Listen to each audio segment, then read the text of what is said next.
একদা হযরত জিবরাইল আলাইহিসসালাম বিশ্বনবী মুহাম্মদ সাল্লাল্লাহু আলাইহি ওয়াসাল্লাম এর নিকটে উপস্থিত হলেন। তখন জিবরাইল আলাইহিসসালাম এর হাতে ছিল একটি বেহেশতি ফল। হযরত জিবরাইল আলাইহিসসালাম উক্ত ফলটি বিশ্বনবী হযরত মুহাম্মদ সাল্লাল্লাহু আলাইহি ওয়াসাল্লাম এর হাতে দিয়ে বললেন, হে আল্লাহর প্রিয় হাবিব, আপনি এই ফলটি খান। এই ফলটি মহান আল্লাহ তাআলা আপনার জন্য প্রেরণ করেছেন। নবী করিম সাল্লাল্লাহু আলাইহি ওয়াসাল্লাম জিবরাইল আলাইহিসসালাম এর বিশেষ নির্দেশে সেই ফলটি খেয়ে ফেললেন। এই ফলটিতে এমন একটি অপূর্ব ঘ্রাণ ছিল যা হযরত মুহাম্মদ সাল্লাল্লাহু আলাইহি ওয়াসাল্লাম এই পৃথিবীতে কখনো পাননি। হযরত মুহাম্মদ সাল্লাল্লাহু আলাইহি ওয়াসাল্লাম ফলটি খাওয়ার পর হযরত জিবরাইল আলাইহিস সালাম সেখান থেকে চলে গেলেন। এই ঘটনার কিছুদিনের মধ্যেই বিশ্বনবী হযরত মুহাম্মদ সাল্লাল্লাহু আলাইহি ওয়াসাল্লাম এর প্রিয়তমা স্ত্রী হযরত খাদিজা রাদিয়াল্লাহু তাআলা আনহু গর্ভবতী হলেন। কিছুদিন পর আবারও হযরত জিবরাইল আলাইহিস সালাম হযরত মুহাম্মদ সাল্লাল্লাহু আলাইহি ওয়াসাল্লামের কাছে আগমন করলেন এবং সুসংবাদ দিলেন, হে আল্লাহর রাসূল, এবারও আপনার একটি কন্যা সন্তান জন্মগ্রহণ করবে, যে কন্যা হবে জগতের শ্রেষ্ঠ নারী এবং সকল নারীদের শ্রেষ্ঠ রমণী। সুসংবাদ পেয়ে নবী করিম সাল্লাল্লাহু আলাইহি ওয়াসাল্লাম হযরত খাদিজা রাদিয়াল্লাহু তাআলা আনহার কাছে গেলেন এবং বললেন, হে ভাগ্যবতী খাদিজা, হযরত জিবরাইল আলাইহিস সালামের মাধ্যমে আমি জানতে পেরেছি যে এবারও তোমার গর্ভে একটি কন্যা সন্তান অবস্থান করছেন, যে কন্যা হবে আবেদা উত্তম চরিত্রের অধিকারিণী এবং মুসলিম জাহানের শ্রেষ্ঠ আদর্শ নারী। হযরত ফাতেমা রাদিয়াল্লাহু তাআলা আনহা মায়ের পেটে থাকা অবস্থায় আম্মাজান খাদিজা রাদিয়াল্লাহু তাআলা আনহা কখনো কোনো দিনও কষ্ট অনুভব করেননি। এমনকি যেদিন ফাতেমা রাদিয়াল্লাহু তাআলা আনহা দুনিয়ার বুকে পদার্পণ করবেন, সেদিন হঠাৎ করে প্রসব বেদনা শুরু হলো।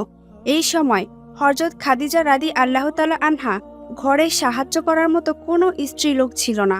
হযরত খাদিজা রাদিয়াল্লাহু তাআলা আনহা সম্পূর্ণ একাকী ছিলেন। অতঃপর হযরত খাদিজা রাদিয়াল্লাহু তাআলা আনহা একজন দাসীকে তার আত্মীয় স্বজনদের নিকট পাঠালেন, যাতে তারা উপস্থিত হয়ে তাকে সাহায্য করতে পারেন।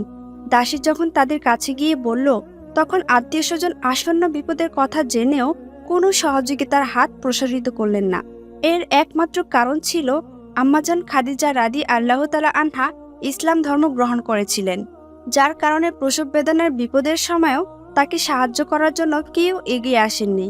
তারা খাদিজা রাদিয়াল্লাহু তাআলা আনহা পীড়িত বাদীকে বলে দিল, আরব জাহানের অনেক ধনাঢ্যবান এবং শিক্ষিত যুবক খাদিজাকে বিবাহের জন্য আশাবাদী ছিল, কিন্তু খাদিজার সকল যুবকদের প্রস্তাব প্রত্যাখ্যান করে শেষ পর্যন্ত একজন অশিক্ষিত নিঃস্ব দরিদ্র যুবক মোহাম্মদকে স্বামী হিসেবে গ্রহণ করেছে। সে এই কাজের মাধ্যমে আমাদের বংশের মুখে চোরকানি মেখে দিয়েছে। এছাড়াও অশিক্ষিত যুবক মুহাম্মদের নতুন ধর্ম গ্রহণ করে পুনরায় আমাদেরকে অপমানিত করেছেন। এমতো অবস্থায় তার সঙ্গে আমাদের কোনো সম্পর্ক রাখতে আমরা পারি না। অতঃপর দাসী হযরত খাদিজা রাদিয়াল্লাহু তাআলা আনহার কাছে ফিরে এসে সব কিছু খুলে বললেন। তখন হযরত খাদিজা রাদিয়াল্লাহু তাআলা আনহা মনে মনে ভাবলেন যে এই বিপদের সময় একমাত্র আল্লাহ তাআলাই সাহায্য করতে পারেন, এছাড়া আর কোনো সাহায্যকারী নেই। তিনি ইচ্ছে করলে মুহূর্তের মধ্যে বিপদ হতে রক্ষা করতে পারেন, আবার ইচ্ছা করলে বিপদের অসীম গহ্বরেও ফেলে দিতে পারেন। হযরত খাদিজা রাদিয়াল্লাহু তাআলা আনহা এসব চিন্তা করছিলেন। এমন সময় তিনি দেখতে পেলেন তার ঘরখানা অপূর্ব আলোকে আলোকিত হয়ে গিয়েছে। ভালো করে তাকাতে তিনি দেখতে পেলেন 4 জন জ্যোতি ন্যায় রমণী দাঁড়িয়ে আছেন। তিনি তাদেরকে দেখে অবাক হয়ে গেলেন। কিছুক্ষণ পরে তিনি তাদের দিকে তাকিয়ে আতঙ্কিত অবস্থায় জিজ্ঞেস করলেন, আপনারা কারা? কিসের জন্য এখানে এসেছেন?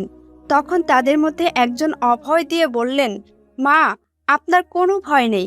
আপনি যে আল্লাহ তাআলাকে স্মরণ করেছিলেন, আমরা তারই নিকটে আপনাকে সাহায্য করতে এসেছি। আমার নাম হলো হাওয়া। এরপর দ্বিতীয় রমণী পরিচয় দিয়ে বললেন, আমিও আপনার খেদমতের জন্যই এসেছি। আমি মিশরের বাদশাহ ফিরআউনের স্ত্রী আছিয়া। আরেকজন বললেন, আমি হলাম হযরত ঈসা আলাইহিস সালামের আম্মাজান মারিয়া বিনতে ইমরান। সবার শেষে চতুর্থ রমণী বললেন, আমি হলাম হযরত মুসা আলাইহিস সালাম এর ভগ্নী কুলসুম। আমরা সবাই আল্লাহ তাআলার নির্দেশে আপনার সাহায্য করতে এসেছি। হযরত খাদিজা রাদিয়াল্লাহু তাআলা আনহা প্রসব বেদনার কঠিন বিপদের সময় তাদের কাছে পেয়ে অত্যাধিক খুশি হলেন। অতঃপর নবুয়তের ৫ম বছর বিশ্বের জমাদিউল উখরা শুক্রবার ভোরে আরব ভূখণ্ড আলোকিত করে হযরত মুহাম্মদ সাল্লাল্লাহু আলাইহি ওয়াসাল্লামের পবিত্র ঘরে হযরত ফাতেমা রাদিয়াল্লাহু তাআলা আনহা ভূমিষ্ঠ হলেন। তার মন ফুলানো একটি সুন্দর ফুটফুটে পবিত্র চেহারার বাচ্চা দেখে মনে হয়েছিল চির শান্তি নয়, বেহেশতের এক অপূর্ব জ্যোতি নিয়ে সকলকে খুশি করতে যেন তিনি এই ধরাতে নেমে এসেছেন। শিশুকন্যার আগমনে খাদিজা রাদিয়াল্লাহু তাআলা আনহা ঘরটি আরও উজ্জ্বল হয়ে উঠল।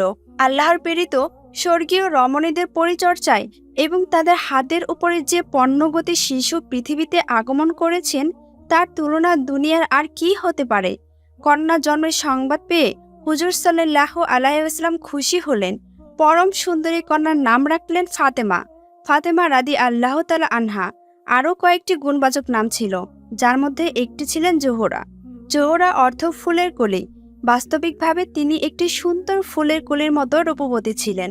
হুজুর মুহাম্মদ সাল্লাল্লাহু আলাইহি ওয়াসাল্লামের পূর্বে কন্যার গুণাবলী সম্বন্ধে জিবরাইল আলাইহিস সালামের নিকট সবকিছু অবগত হয়েছিল, তাই তিনি কন্যাকে পেয়ে খুব খুশি হয়েছিলেন। নবীর কন্যা হযরত ফাতেমা রাদিয়াল্লাহু তাআলা আনহা ছিলেন ছোটবেলা থেকে অত্যন্ত ধীরস্থির ও গম্ভীর প্রকৃতির। বাল্য বয়সে সাধারণ মেয়েরা খেলাধুলা এবং দৌড়ঝাঁপ করে থাকে, কিন্তু হযরত ফাতেমা রাদিয়াল্লাহু তাআলা আনহা ছিলেন তার সম্পূর্ণ বিপরীত। তিনি বাজে কোনো মেয়েদের সাথে মিশতেন না। শিশু বয়স ও বাল্য বয়সেই তিনি ছিলেন নির্জন প্রকৃতি। তিনি একাকী ও নির্জনতা বেশ পছন্দ করতেন। তাকে কোনো দিনও কোনো সময় তার সমবয়সীদের সাথে একত্রে খেলাধুলা এবং দৌড়াদৌড়ি করতে দেখা যায়নি। শিশু বয়সে তিনি তার মাতার পাশাপাশি থাকতে বেশ ভালোবাসতেন।